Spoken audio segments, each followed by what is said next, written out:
Hi, Year 9. I wanted to take this opportunity just to talk to you a little bit about the Pathways process this year. So over the next couple of weeks, you are going to start thinking about and choosing the subjects that you are going to study in years 10 and 11. And these are really important decisions, and what I don't want you to do is to rush them, because what you're doing is you are choosing those subjects that are going to enable you to achieve success. Okay, whatever that means to you, it's important that you have a really careful think about the subjects that you're going to choose that will enable you to achieve your goals for the next 5-10 years. Perhaps college courses that you want to get onto. What subjects are going to open those doors for you? So it's a bit like the little character there in that diagram, choosing the right jigsaw puzzle pieces to build his bridge. It's really important that you choose the right subjects for you. You're not choosing subjects because you like the teacher and because your friends are doing it. You need to think very carefully about what it is that you need to do to open the correct doors for you. It's a very personalized decision. So what are you going to be thinking about over the coming days and weeks? Okay, it's about choosing the right subjects. Okay, so this little diagram here gives you an overview of our curriculum, and I'm just going to talk you through what you will be studying in year 10 and 11. So every student in year 10 and 11 will study 2 GCSEs in English. You'll do a GCSE in English language and a GCSE in English literature. All students in year 10 and 11 study a GCSE in maths. Okay, so they form part of our core curriculum. Also part of our core curriculum, all of you will go on to study at least 2 GCSEs in science. Some of you may go on to study 3 GCSEs in science, but just to make sure everybody is very clear, triple science is not one of your options. We will select you if we feel you would be able to cope with the triple science course. Okay, so if you're really keen to do triple science, what you need to do is you need to make sure that your performance in all of your subjects between now and June is as good as it can possibly be. And we will look at the highest performing 90 students, and those students will be selected to study triple science. And if you do triple science, then you would get 3 GCSEs, 1 in each of chemistry, biology, and physics.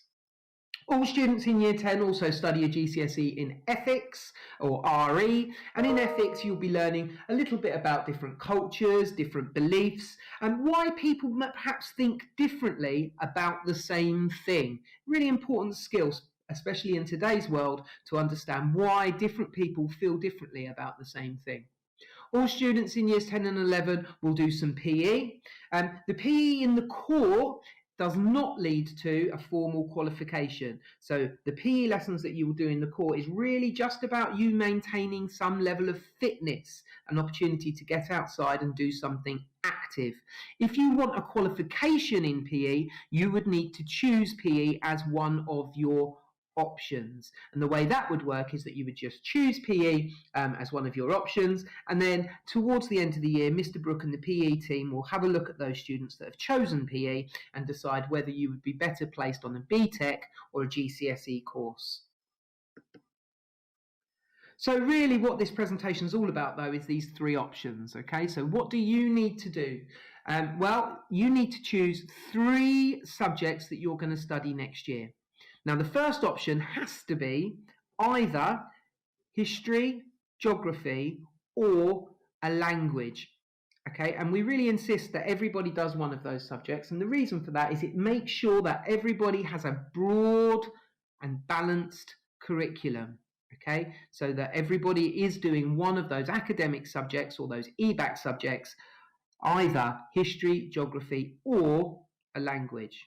Your other 2 options are free options. So there you should just be choosing those subjects that you think you are going to succeed in. So it's really important that you are looking at your school report and looking at those subjects that you are predicted to do best in.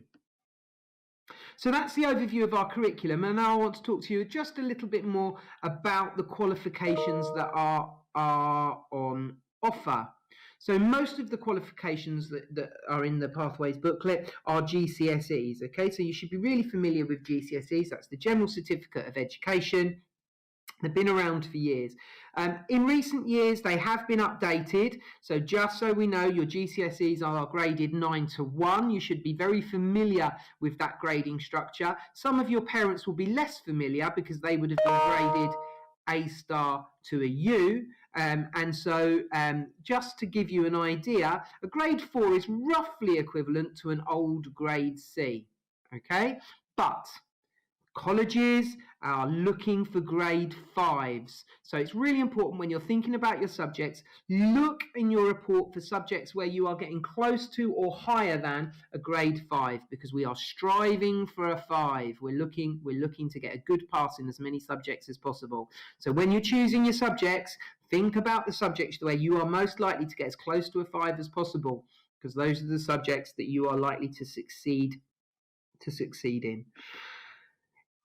As well as the GCSEs, we also offer some technical awards, or BTECs, and so we offer a BTECs in several subjects. But what I want you to really understand is that those BTECs are really good qualifications. Okay, they got a bit of bad press a few years back, and some people were saying that BTECs were slightly easier or not as good as a GCSE. The new BTECs are rigorous qualifications. They are really, really, really worthwhile. So if you're the sort of person that thinks you do better at portfolio work and less well in an exam, then the BTEC might appeal to you, because they tend to be assessed less through exams. Right, some of you will have heard of the EBAC, and I just want to clarify to everybody exactly what that means. Okay, so the EBAC is a group of subjects. Okay, and the government has said that students who are doing their options this year, at least 75% of you, working towards 90% of you, should be studying a language, a humanities subject, 2 sciences, English, and maths. Okay, and if you do those subjects, if you choose that suite of subjects, then at the end of year 11 you will be considered to have passed the EBAC. Okay, so what I'm saying to you is that nationally, between 75 and 90% of students, it's the government's ambition that would be studying the EBAC. And I don't want you to be at a disadvantage when you leave school compared with people that have come from other schools. So it is really important that you give serious thought to using your 3 options, one of them for a language, one of them for history and geography, and then the third to treat as your free option. Okay, I'm not going to force you to do that, but for the majority of you, you should really seriously be thinking about choosing a spread of subjects that meets the EBAC requirements, okay? Because that's going to stand you in good stead when you're looking for college places later on down the line. And just to highlight the importance of a language there, you can see that lots and lots and lots of employers are looking for people that can speak fluently in another language. So please, if you think that you were able to succeed in choosing a language, again, give it very, very, very serious thought. Okay, so moving back to those three options there, you need to be thinking about what it is you're going to choose, what's going to open the most doors for you. Okay, so what happens next? Well, you should have just received your year 9 report. I want you to have a look through that report, and you're looking at subjects where you're getting close to or above a 5. We're striving for 5s. So read your report, think about the subjects that you're going to do most well in. Okay, there's a parents' evening happening this week. Speak to your teachers about whether or not they think you would do well to choose their subjects. Ask about what those subjects might involve, if you're interested, in years 10 and 11. On the 28th of January, I will be giving this presentation, or a very similar presentation to this, to your parents. Okay, it's really important that you attend so that you and your parents are hearing the same message about choosing your options. After that Pathways evening, your tutors will be available, so you've got the opportunity to contact your tutors and talk through any questions that you might have with them. and then quite a short turnaround, because by the 3rd of February, all of you will have followed the instructions that are on our website to complete your online preferences. Okay, you can't do that yet, but you can do it after Pathways Evening. That will be open for you to do. And you need to have completed your online preferences by Wednesday, the 3rd of February. And once you've done that, we'll have a look through everybody's options. You can still arrange a Pathways meeting with your tutor, but myself and Mr. Kingham will have a quick look through everybody's options, and then we may still need to talk to one or two of you, just depending on what you've chosen. If we don't think that what you've chosen is 100% appropriate, then we might have to have a little chat with you.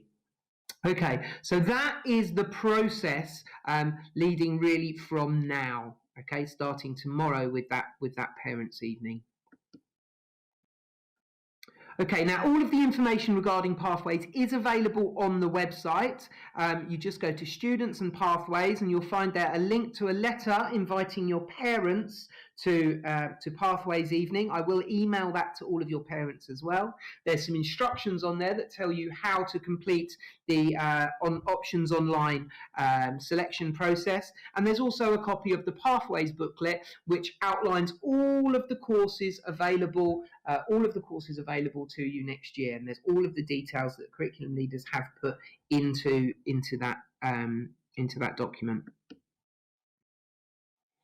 Okay, this just gives you a little reminder. This isn't a form that you need to complete, but it's there just visually to get you thinking about the options. So you need to choose one subject from the top box and two subjects from the bottom box. And if you look at that, you'll see that the top box there is those EBacc subjects that I spoke about, one from there and then two from the bottom from the other selection. So just a reminder, there's our timeline. So you need to confirm your preferences by Wednesday, the 3rd of February. On the Pathways Evening, I will put onto the website some links to a Pathways fair so that you have an opportunity to have a look as well at what's involved in each of the subjects that are on offer. Remember, guys, this is about you. It's about you choosing subjects that are going to enable you to succeed. And I cannot highlight enough, it isn't about choosing subjects the same as your friends, okay? Because you all want to end up in different places. So make sure you're thinking about you and your success. And as long as you do that, I'm sure that this process will be a very, very positive one. Thank you very, very much for listening, Year 9. And hopefully over the next few weeks, we will make really good progress towards choosing you some really successful options.